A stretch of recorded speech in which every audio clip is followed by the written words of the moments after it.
안녕하세요. 반갑습니다. 밴쿠버 일해교회의 정성일 목사입니다. 오늘도 즐겁고 신나는 하이델베르그 교리문답 시간이 되었습니다. 지난 한 주간은 저의 개인적인 사정으로 인해서 한 주간을 쉬게 되었었습니다. 사전에 공지를 드리지 못하고 쉬게 된 점 사과를 드립니다. 오늘은 하이델베르그 제26주일 70번째 문답입니다. 예수 그리스도의 피와 영으로 씻음을 받는다는 것이 어떤 의미입니까? 예수 그리스도의 그 피와 영으로 씻음을 받는다는 것은 세례를 뜻합니다. 세례라는 말 자체가 씻어낸다라는 의미입니다. 이 세례를 가장 먼저 시작한 사람이 세례 요한입니다. 그러나 세례 요한이 요단강에서 사람들에게 세례를 베푼 의미는 이 물로 여러분의 더러움을 씻어내는 겁니다. 이런 의미가 아닙니다. 물로 사람의 더러움, 물로 사람의 죄를 어떻게 씻어낼 수가 있겠습니까? 그럼 세례 요한의 의미는 어떤 의미를 담고 있는가? 요한복음 1장 30절을 한번 보십시오. 내가 전에 말하기를 내 뒤에 오는 사람이 있는데 나보다 앞선 것은 그가 나보다 먼저 계심이라 한 것이 이 사람을 가리킴이라. 나도 그를 알지 못하였으나 내가 와서 물로 세례를 베푸는 것은 그를 이스라엘에 나타나려 함이라 하니라. 그러니까 지금 세례 요한이 세례를 베푸는 이유는 누군가를 이스라엘 백성들에게 증거하기 위해서입니다. 지금은 세례 요한이 자기가 누구를 증거해야 되는지를 알지를 못합니다. 일단 누군가를 증거하기 위해서 세례를 베푸는 거죠. 그 증거의 내용은 이런 겁니다. 나는 지금 물로 세례를 베풀고 있지만 이것은 내 뒤에 오시는 분, 진짜 성령으로 참된 죄사함의 세례를 베푸실 그분을 증거하기 위한 하나의 퍼포먼스에 지나지 않습니다.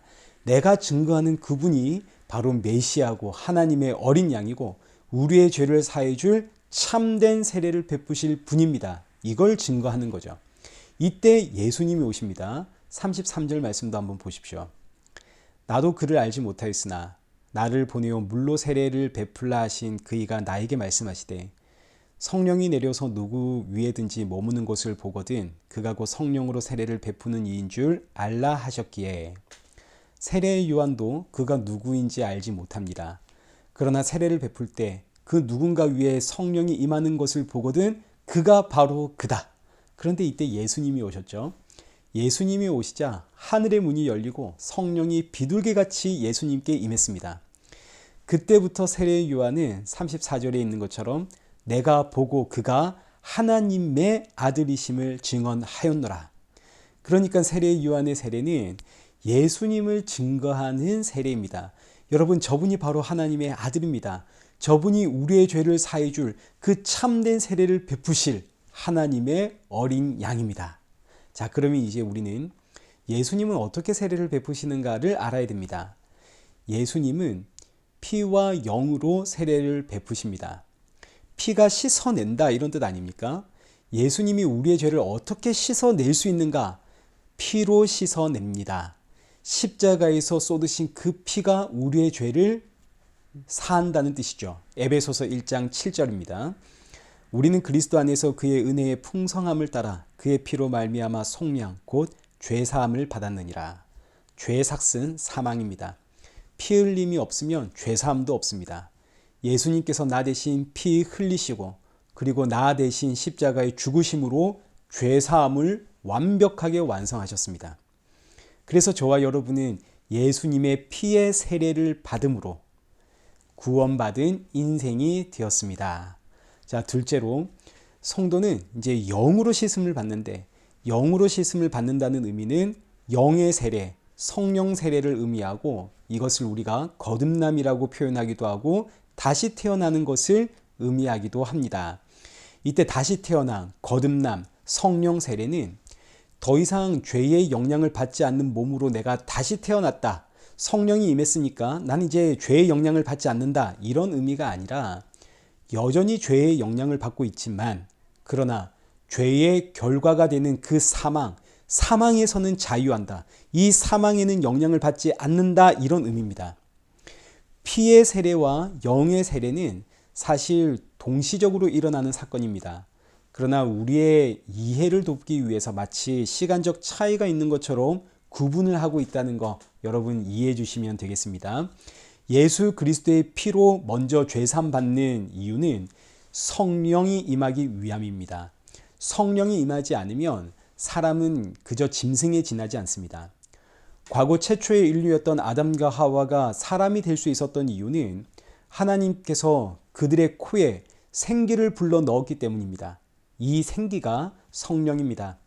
그러나 선악과 사건 이후로 하나님으로부터 끊어진 사람은 더 이상 사람이 아니라 짐승이죠. 하나님의 영이 떠났으니까요.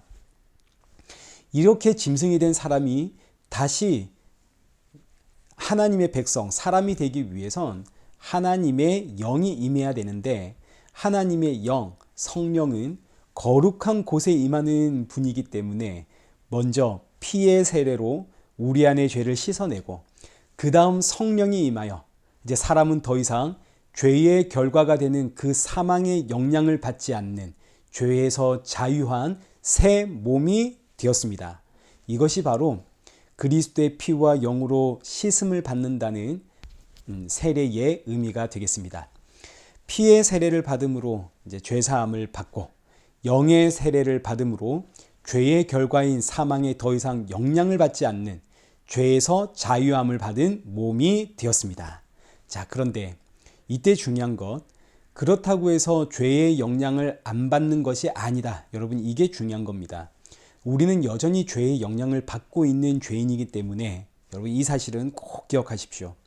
이 사실을 알아야만 성도는 그리스도의 몸으로서 예수 그리스도의 그 이름 앞에 무릎을 꿇을 수가 있습니다. 만약 우리가 더 이상 죄의 영향을 받지 않는 인생이 되었다 그러면 어떤 일이 일어나겠습니까? 야, 나는 지금 이렇게 그리스도의 몸으로 죄의 영향을 받지 않고 사는데 넌 어떻게 그렇게 살 수 있느냐? 정죄가 나오고 비난이 나오고 비판이 나오겠죠. 이런 정죄와 비난과 비판은 예수님께서 그 피로 값주고 산 우리의 형제 자매들에게 정말 말할 수 없는, 이루 말할 수 없는 상처를 주게 됩니다. 그러나 너와 내가 여전히 죄의 영향을 받고 있는 죄인이라는 사실을 알게 된다면 너도 나도 예수 그리스도의 그 이름 앞에 무릎을 꿇을 수밖에 없겠죠. 이것이 바로 예수님을 머리로 든 아름다운 몸된 교회의 모습이고 성도의 바른 모습이 되겠습니다. 이 한 주도 예수 그리스도의 그 이름 앞에 무릎을 꿇고 감사와 찬양만 올려드리는 그런 복된 저와 여러분 되시길 축원합니다.